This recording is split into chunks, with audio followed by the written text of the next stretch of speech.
Good morning, everybody. My name is Fabian Levy, and I serve as Deputy Mayor for Communications for the City of New York. Thank you again for joining us this morning as we continue our weekly media availability series.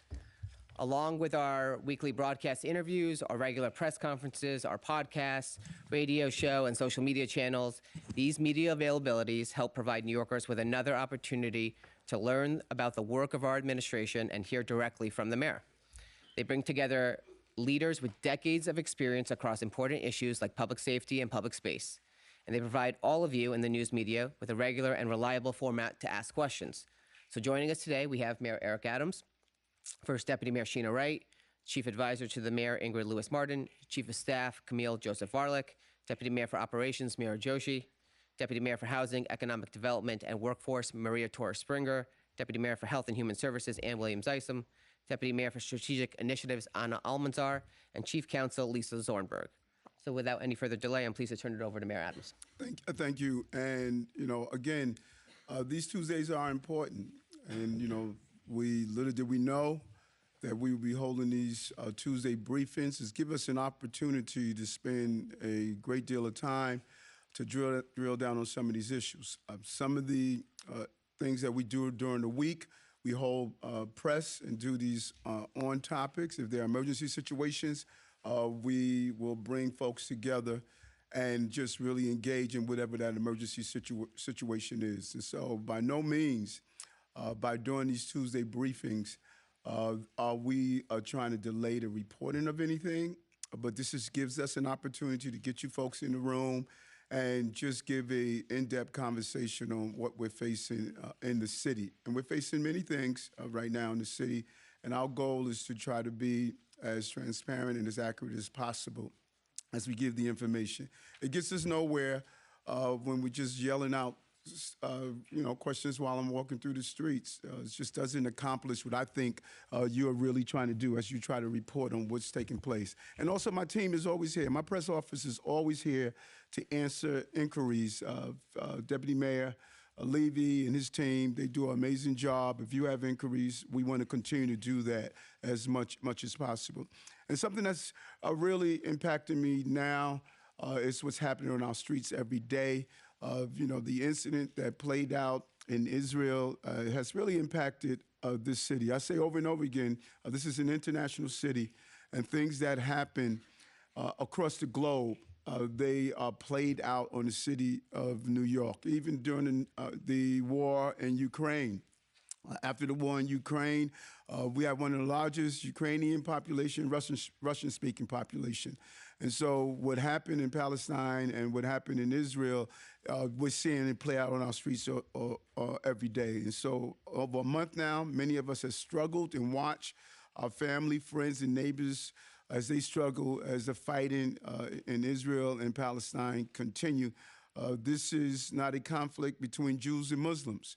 But we know it can take a toll on our Jewish and Muslim brothers and sisters and others who feel their pain. We have seen large protests on a regular basis, and we have seen incidents targeting our Jewish, Muslim, and other ethnic communities that we are monitoring and staying on top of. And I just really want to take my hat off to the New York City Police Department. Over 120 demonstrations on the city of New York, large demonstrations, a great deal of restraint outside of one or two terrible incidents, such as breaking a police window and writing graffiti. For the most part, the police department has done an amazing job of ensuring that this city remains safe. But while overall hate crimes are down to date, we have to be extremely honest. Since October 7th, terrorist attacks, we've seen a dramatic increase in hate crimes against our Jewish and Muslim communities. Not only as physical assaults are up in these communities, but the terminology. Many of you heard it, you covered it. You hear some of the words that are being hurled at individuals. And, listen, this is not Europe in the 1930s.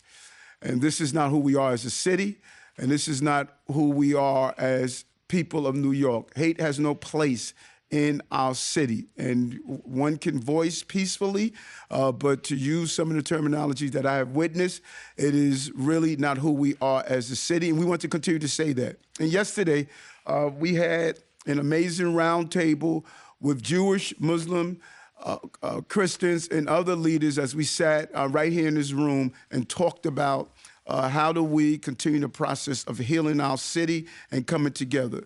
We all want peace, yes, for Israel and Palestinians abroad, but also we want it here in New York City.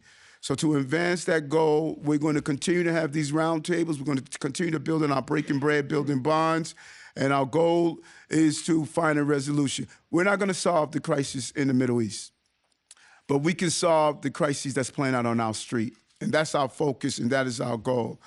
This is what we want to continue to do and show our leadership in a real way as we see the increase in displays of hate against not only our Palestinian New Yorkers, our Jewish New Yorkers, but even what we saw among our Sikh New Yorkers as well and other groups. We also want to just quickly, before we open up, we wanted to go into what happened the other day at Amtrak.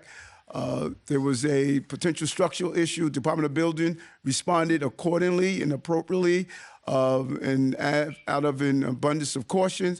There was some change in services. We believe that the services are going to be back online on Thursday, and part of the return to service and a full return to service by Friday. The contractors are doing their job. The necessary review is being done, and hopefully we're going to be up to full service.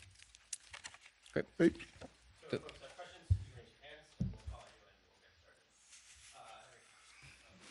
Hi, Mr. Mayor. Hi, how are you? Good. How are you, sir? Last week you did not disclose at this same briefing last Wednesday that the FBI had seized some of your technology, and then there was some additional technology you had to go back and give them. Have you been asked to sit down for an interview? Have any members of your staff at the deputy mayor commissioner level been asked for an interview? And has anyone else on your team been asked for their electronics? First of all, last week my information was completely accurate on what I shared with you. Accuracy is important, and we were.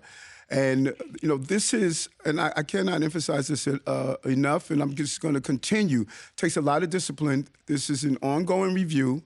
And as a former member of law enforcement, it is always my belief, don't interfere with an ongoing review, and don't try to do these reviews, through the press. We are fully cooperating with whatever the reviewers are looking for. We are fully cooperating with it, and my role is to allow them to do their job without interference, and I have to do my job of continuing to make sure the city navigate the various issues that we are facing. On the question, though, sir, has anyone else been asked to turn over technology, sir? Mr. Mayor, Yes. You have to do a budget modification on Thursday. We already know that the next class of school safety officers, 250 safety officers, are not going to be hired. I wonder, it's a multi-part question, I wonder, are you concerned about the fact that that cut is going to compromise school safety? But also, I wonder if you could lift the veil on some of the other painful cuts that you're going to have to make. And if you could talk about how painful this first round of cuts is going to be for New Yorkers across the board with all services. Well, it's more than painful for New Yorkers. It's painful for us. I've seen a great deal of just personal pain from the members of my team. These are initiatives that we fought hard for. It is part of our upstream mindset of how do you prevent crime and not just respond to crime. To see some of the services that Deputy Mayor Williams-Isom has fought for a long time on what we wanted to do, and the entire team here. And so there's this is extremely personally painful for this administration, these projects and these initiatives that we knew were going to improve the lives of New Yorkers. Jock, our OMB director, is going to do a presentation. We're going to brief the speaker. We're going to also brief our nonprofits. And Marsha, it's going to hurt. It's going to hurt a lot. And when you go into the agencies and ask them to do, they already did 3 rounds of PEGs at 3%. Now we're telling them they have to do a 5% for the November plan, and then another 5% in November, in January. This is, this is all my time in government. This is probably one of the most painful exercises I've gone through. And, when we look at around police, what the numbers of our police officers are going to be, and how we've done so well in dropping crime in our city, when we look at the school safety agents, when we look at some of the other initiatives that we're doing, it's going to be extremely painful for New Yorkers. And that is why we continue to say we need help. You didn't answer the part about whether you're worried about the cut to the school safety agents, if you think it's going to compromise school safety. It's an agency that's already down over 1,000 people. And, there have been incidents, not only of hate in schools, but there have been incidents of weapons and things like that. So are you worried about that? And are you worried about these hate incidents that are going on? We have been successful, unlike other municipalities, where they're having shootings on school grounds. In some cases of mass shootings, we have not had one shooting inside our schools because of the work of school safety agents and New York City Police Department. And so my conversation with the chancellor, who was a former school safety agent, and the commissioner, that we have to make sure that we continue to create an environment for our children. We have to shift around personnel as much as possible. We have to do a real evaluation on where do we have the high need schools. And we're going to be leaning into parents and parent groups to do some volunteerism. We're going to lean into our crisis management team. We have to pull it all hands on deck moment. But in my concern about that we're going to drop and make schools unsafe for our children, I'm never going to allow that to happen. But we are going to be straining at a very high level to get this done correctly. Marsha, I'd also point out that Comptroller DiNapoli recently wrote an op-ed, and he made it very clear, sadly, hard choices need to be made, and this administration is making the hard choices. Maybe First Deputy Mayor Wright wants to speak a little bit more about the overall, not just school safety agents, but how it's going to affect us. Sure, and Director Jihad, we will be releasing the November plan on Thursday. There will be a technical briefing as well. But with the fiscal cliffs, with the office vacancies, which really those buildings contribute to our tax base, as well as the asylum seeker costs, the resources are not there. And every single agency is going to feel the impact of these cuts, and New Yorkers are going to feel it, top to bottom. And so that's just the truth. We'll continue to manage through this crisis as we have continued to, but it's going to be tough.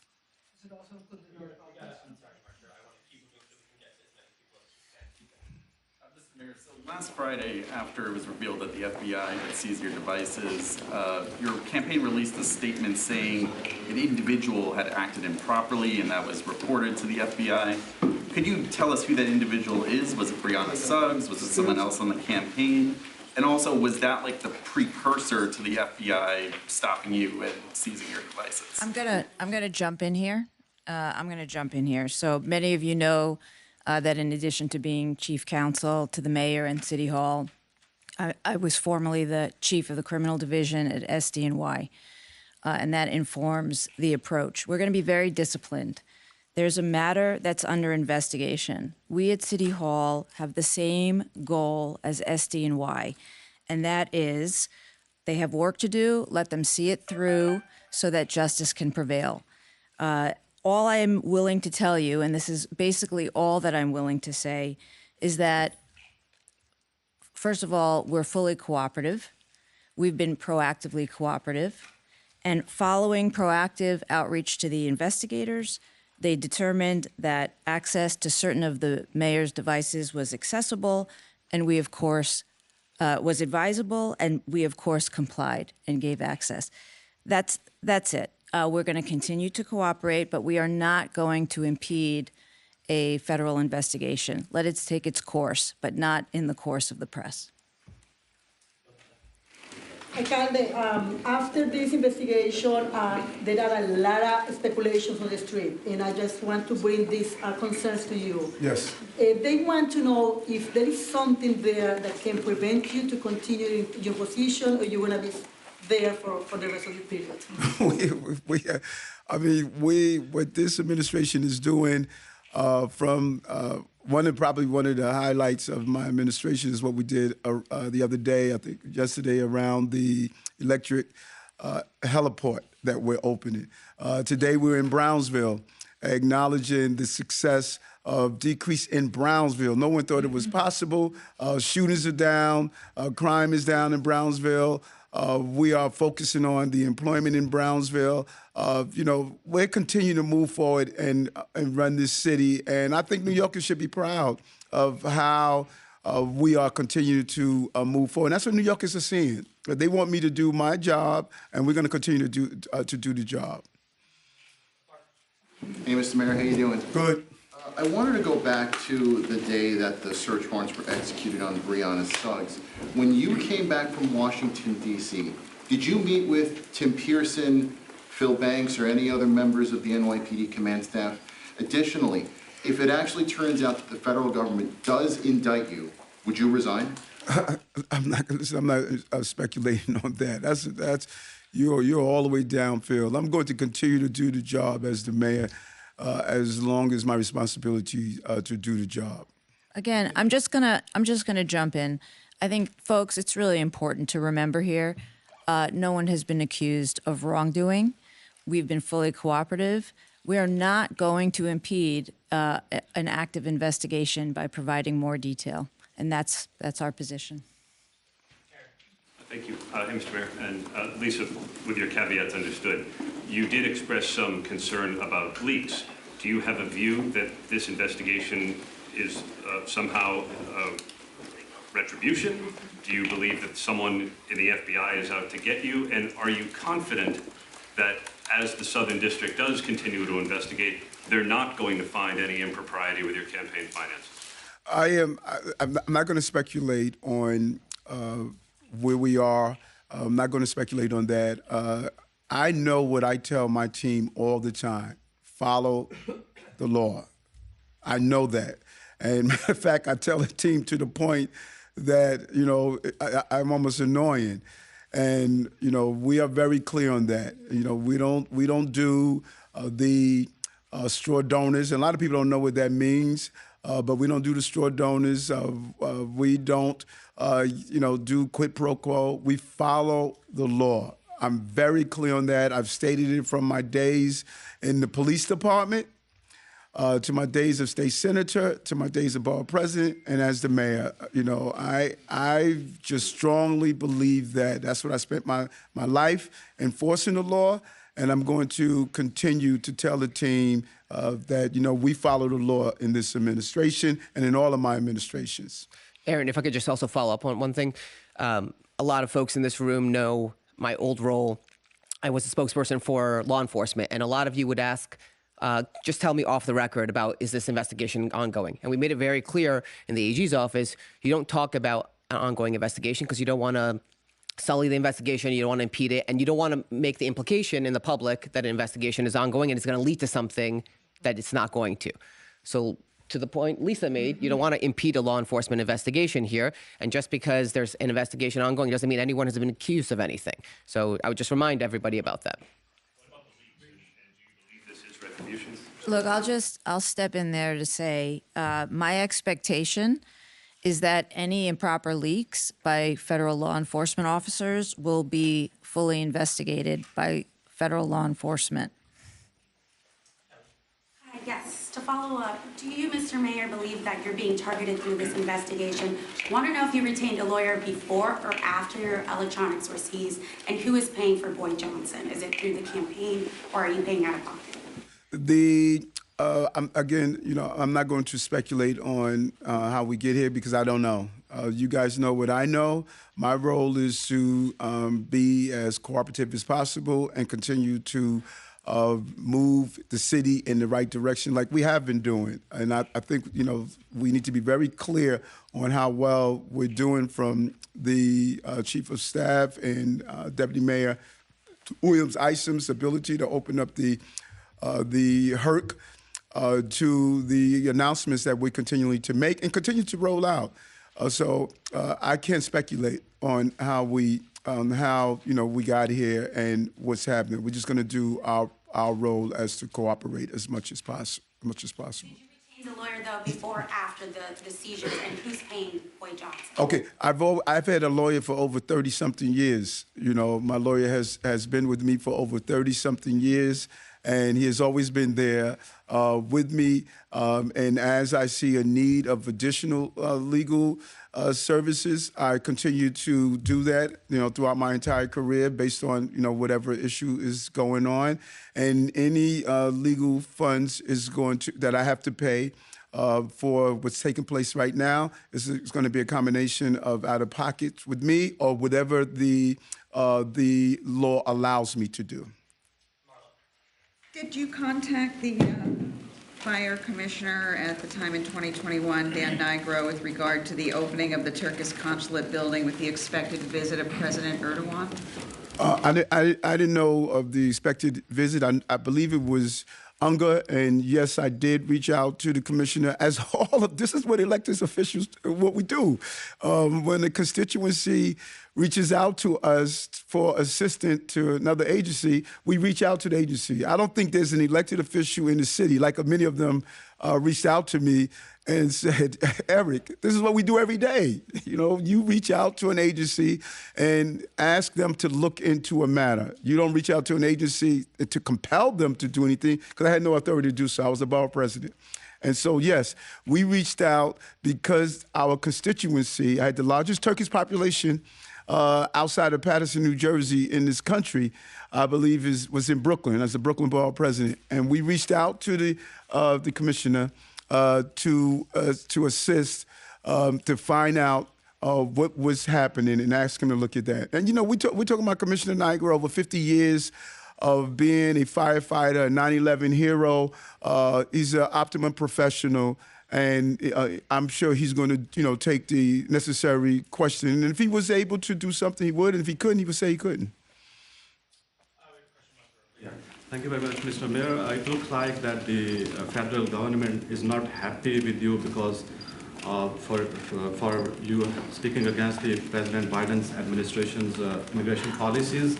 And do you think that the recent inquiries initiated against your campaign finance is the result of political vendetta? And my second question is that you are coping a flood of immigrants, and it costs billions of dollars. So do you think federal government is going to help you in this initiative? Well, our criticism, critique, analysis is based on the fact that this is unsustainable for New York City. And I can't speculate that if people are upset because I'm raising that.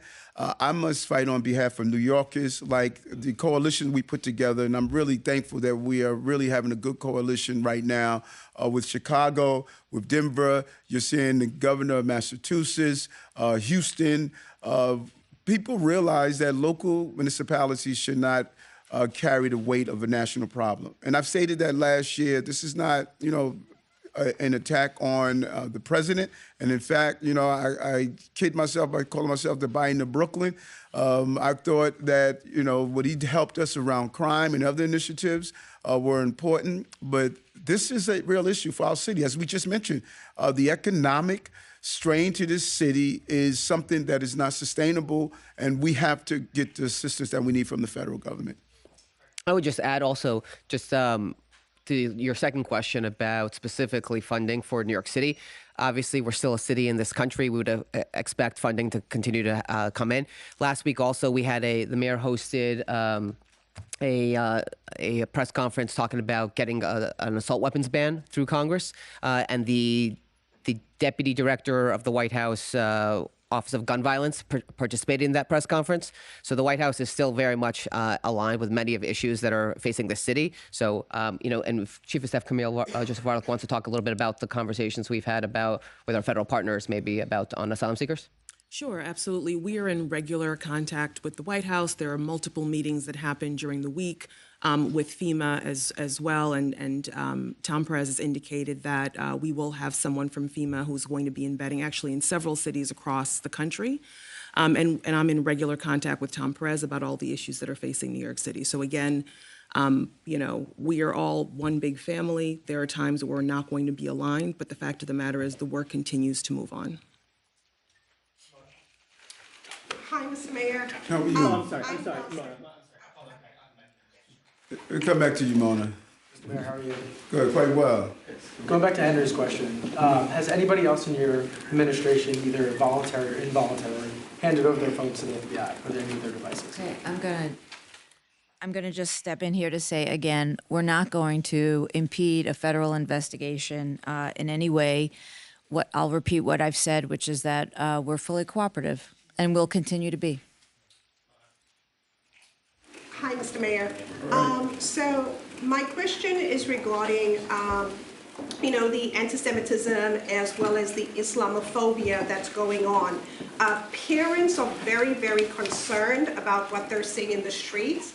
I know of parents, Jewish parents, who are concerned about their children traveling to and from school, as well as in school, because of certain posts that some teachers put up. So it makes them uncomfortable. Then at the same time, we have Muslim parents who are also feeling uncomfortable, and their children are also afraid. I understand that you've been doing, or you did a roundtable with Muslim and Jewish community leaders, but for the parents who are concerned, and they brought this to the coalition as well, what do you say to them? And what is your message, and how can we bridge the gap? Because while it's good doing these meetings with community leaders, what about bringing actual, these parents, Jewish and Muslim parents, together, because they represent different constituencies in different neighborhoods, and they're all afraid. No, and you're 100% correct, Mona, and that is why we're doing what's called breaking bread, building bonds. Thousands of people have been part of these dinners, and we've done hundreds of dinners. The CAU is doing an amazing job of bringing people in the room, and that's what we have to do. We have to do it on a granular level, and my goal is to bring these parents in the room. These parents should be hosting these multi-ethnic, multicultural, multi-generational meetings and gatherings, because we have to get to the point that we're talking to each other again, because what I'm seeing playing out on the streets of the city is not who we are as a city. This city prides itself in its diversity and its ability to live together with all of the different ethnic groups, different languages, different houses of worship, different places of faith. So our goal is to really expand our breaking bread, building bonds, to do even more dinners and have more people sit in a room, like you said, not only leaders, but local communities, because it's amazing when you look at a place like Crown Heights.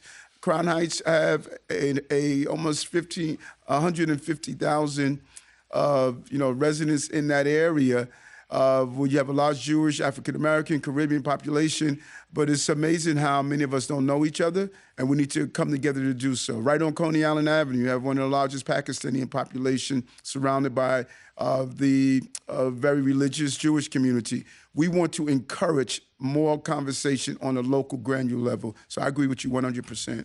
And Mona, our community affairs unit does outreach to different groups, not just faith leaders, but obviously local communities like parents and stuff like that. So we'd love to do that. I'll make sure to talk with our CAU commissioner to talk about doing something like that.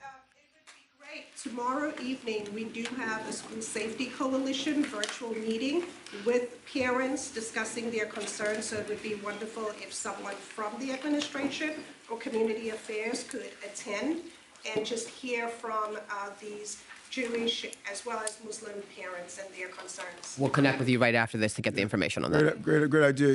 Mona, I sat down with some of my Jewish staff here and they shared their fears of wearing a yarmulke on the subway station or walking the streets. And then I sat down with some of my Muslims and Arab constituents. Some of them was from Palestine, and they, the women shared their concern about wearing a hijab on the subway system. So that fear is on all sides. When I was with my Sikh leaders, they talk about wearing a turban. So those symbols of our faith becomes targets of our faith, and everyone is feeling very apprehensive. And so my goal is to bring folks to the table and understand we're going to do our job as a police department, but it's also crucial that we engage in these local conversations with each other. Mr. Mayor? Yes. Could we get some more clarification? You said earlier that your legal fees are being covered by a combination of out-of-pocket and whatever the law will allow you to do. Yes. Are campaign donations in fact helping to fund these fees? And if so, what's the proportion? And then also to deal with your campaign as well, what are you telling your donors right now in the moment? Are you able to continue fundraising given the scrutiny that's going on right now? So let's peel it back in layers. Number one, we have a compliance attorney. He's going to make the determination on if any dollars could be used by the campaign. He's doing that. He's doing that analysis. That's his role, and he'll make the final determination after speaking to all of the entities involved, because there's a lot of entities that are involved. As it currently stands, no cost has come out of the campaign at all, and he'll give us the final report on that. And my donors have called me. I haven't called my donors. My donors have called me, and they said, Eric, we know you. You have been consistent. Some of my donors have been with me since I was a state senator. And they said you've been consistent on your posture, your leadership style, what you have been doing for the city of New York, and they remain committed and steadfast. And we're going to continue to do the fundraising that's needed for the upcoming election. But I have received nothing but support from my donor base and the countless number of people who send me either prayer hands, scriptures, words of encouragement. And, I want to be clear. The day before this happened, I believed in God, and I believe more in God right now. Yes. How are you? Good, how are you? Okay, do you think it's justifiable, or it's a very happy moment when the mayor of New York City coming out from a party, all of a sudden the FBI, round up the car and take, get out of his security team and take his cell phone and everything? Was it a very justifiable? What was your reaction? Was it a happy moment for you? I cannot speculate. We're not going to speculate. I discourage anyone here from speculating. We are really going to be quite disciplined about this. And just repeat, there's never been a moment in the last 2 weeks when we have not been fully cooperative and proactively cooperative, and we will continue to be. Thank you. Hi, Mr. Mayor. I was going to ask you if you felt it was necessary for the FBI to stop you on the street. It sounds like you've addressed it, but did the warrant that you were presented with for the seizure of your phones name you as a target of the investigation or a witness? And also, did you reach out to anyone else at the FDNY at the time, other than Commissioner Dan Nigro, to address the issues at the Turkish consulate? That's a great question. Matter of fact, I was going to speak on that, so I'm glad you asked to remind me. Reviewing agencies carry out their procedures on how they execute their actions. And I'm not going to second guess the actions of those who are in charge of doing these reviews. And so whatever methods they use, I respect that. As a person who was in law enforcement, we have methods of doing what we do. So I respect the methods that are being used. I want to be very clear about reaching out to FDNY to assist my constituents like all my other elected officials do in this city. I did not speak to any other individual in the FDNY. I did not circumvent the commissioner. The commissioner was the person that I asked, can you look into this? And that was all I spoke with. I didn't speak to any chief. I didn't speak to any deputy. I didn't speak to anyone else because it's not my job to circumvent a commissioner. I spoke just with the commissioner, and the commissioner took the proper action. You know, I respect Commissioner Nigro and what he has offered to the city and his level of professionalism. And again, I cannot say it enough. You know, sometimes people misinterpret the role of an elected official. The role of the elected official is to receive a call from the constituency of a particular issue, and then we go to the agency and assist them to navigate that. That's the role of an elected official. I must have done that thousands of times of people who were having a challenge navigating government. And if you ask any elected official in this city that, is this what you do every day? You know, elected officials call me every day. We're having a problem getting a speed bump on my block. Can you reach out to DOT? I mean, this is what we do as elected officials, and I would be neglectful in my duties if a constituency reaches out to me and asks for assistance, and I'm not giving them that assistance and asking the agency to look into their inquiry. Let me just Lisa. let me just follow up that. Go ahead. Yeah, there was a first part of the question. To my understanding, to the best of my knowledge, well, first of all, it's a fact. No one has been accused of wrongdoing in the investigation, to my knowledge, and there has been no indication that I've seen that the mayor is a target. Okay. Good morning, Mr. Mayor. How are you? I'm well. J.R. Giddings from the Reset Talk Show.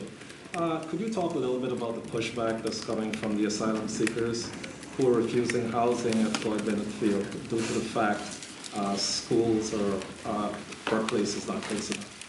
You know, and that was, you know, when people talked about my trip to South America, I was trying to share that we were pushing back on those who were constantly telling asylum and migrant seekers down in South America that you come to New York, you automatically given a job, you automatically going to be in a 5-star hotel. I wanted to go on those local networks and say, here are the realities that are playing out in the city. Many people interpret it as I was saying, listen, you know, don't come to New York. You know, people were, you know, enthusiastic about taking a trip to New York, but they needed to know what to expect. And so those who were new arrivals, the way the deputy mayor, Williams Isom, and the chief of staff coordinated this, all the new arrivals were going to come to Floyd Bennett Field. And we wanted people to manage their expectation. I wanted to do that when I was in South America, manage your expectations of what life is going to be like. And, you know, some people were disappointed in that. Some people wanted to find their own way instead of being at Floyd Bennett Field. But the reality is, I say over and over again, over 50% of the people who came through our process, over 50% of them are self-sustaining. And I think we have an even impressive number on how many people that had the 30 and 60-day notice. What is the number of 30, 60-day notice? Less than 20%. It's less than 20%. Less than 20% come back. But Camille, do you want to talk a little bit about what's happening at Floyd Bennett Field as well? Sure, absolutely. So, you know, as we have discussed over the courses of the weeks, and the mayor has been saying for months, we need assistance from the state and the federal government to manage this national crisis. The fact of the matter is we are out of good options. And so our intention for Floyd Bennett Field, which is a semi-congregate setting for families with children, is that it is to be for new arrivals. A part of the reason that we wanted it to be for new arrivals is so that we avoid the issue where you have students that are already enrolled in a school at one location. They then move to Floyd Bennett Field, and then the Department of Education has to figure out how to get those children back to their original school if that's where they choose to stay. As with any new site where we open it, sometimes there are bumps and fits in the road, and so there was a family that showed up on Sunday where they had been staying in a hotel and the child was already enrolled in a school in the Bronx. The family decided that they did not want to stay there, and they checked themselves out of the facility. But that is the intention. We have been working in close step with the Department of Education to make sure that we have shuttles that will take folks off of the field to another location, and then there are also shuttle buses that will take them to schools, and those schools are primed and ready to accept the new children into the location. Camille, the only thing that I think I will add is I think this week, we saw that the government in Massachusetts has said that they can't, support any more families with children, and now they're placing families with children on a waiting list. And so again, we've been saying this over and over again. Any of you who go out to Floyd Bennett Field, it looks stark. You'll get a feeling like, is this where we really are, and is this the best that we can do as a nation? And we think that we can do better as a nation, but this is a national issue, and the federal government needs to step in to really help and to finish the job of what they've done. If you let people into the country, you have to allow them to get work and allow them to get housing that's appropriate. Also, just add to what Deputy Mayor Williams-Isom just said. I went to the border, and so did Camille, to the border with the mayor in January this past year. We went and saw, and El Paso is doing an admirable job with everything they can.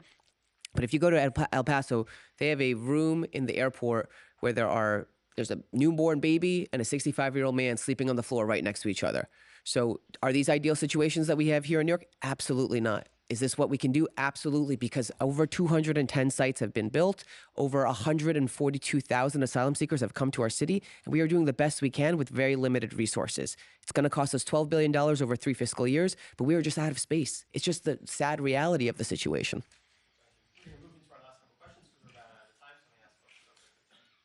Hi, just to revisit a question that's already been asked, excuse me. Have any of your top campaign or city hall aides had their phones seized? And in anticipation of your response, how exactly is responding to that question interfering with the investigation? Yeah, I'm going to take that one. We have the same goal as SD and Y in this.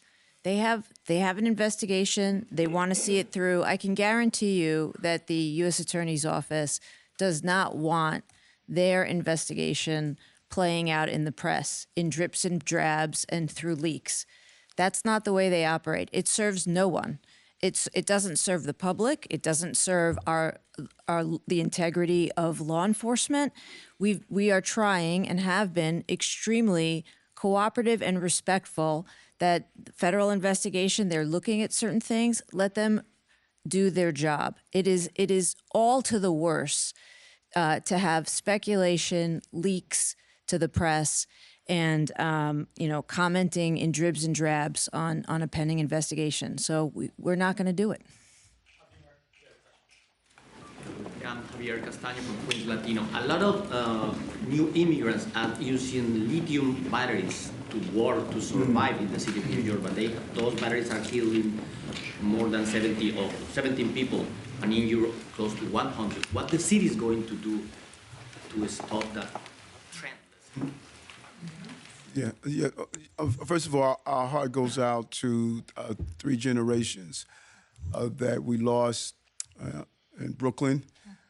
Over the weekend, I traveled out there that morning, and it was just horrific. And of my understanding, a lithium battery was in play as well. These are real devices, and we really want to thank the commissioner who has sounded the alarm last year on the danger of surrounding these batteries. And we have put in place some initiatives. Deputy Mayor Joshi, can you go into some of the things we're doing? Sure. First of all, the city has banned the sale of any lithium-ion batteries, bikes, chargers, and accessories that are not UL certified. That's Underwriters Laboratory certified. So that is not, unsafe equipment is not allowed to be sold in New York City. That doesn't mean it won't make its way here. So we're doing outreach and education. As you've seen, the fire commissioner has been very outspoken about that, getting to especially our delivery workers so they understand what's at stake. And what is very difficult for delivery workers is what is at stake. They're in an industry where time is money. They're paid to deliver and speed is rewarded. And speed means oftentimes they take risky moves like using uncertified batteries and bikes and chargers, or changing the mechanics of the bike so that they go faster, so that they can make more money. And so I think something that the fire commissioner has been very outspoken and rightly so about, and something we're working with council on, is what is the role of the apps in this? What is their responsibility to make sure that the workers that they profit from have safe equipment without having to pay for it themselves? And that's something we should, as a collective conscious, be aware of. We're all using these services. What's at risk when we're getting that food delivered? What's the role of the apps in ensuring the safety of their workers? So we look forward to working with council, continuing our outreach education, and really the stark reality is it is not worth it to save money to buy an off-brand bike, to fix the bike so it goes faster, if the end result is that you, your family, your neighbors are risking their life and may be killed. Homes in Brooklyn or New Jersey been raided?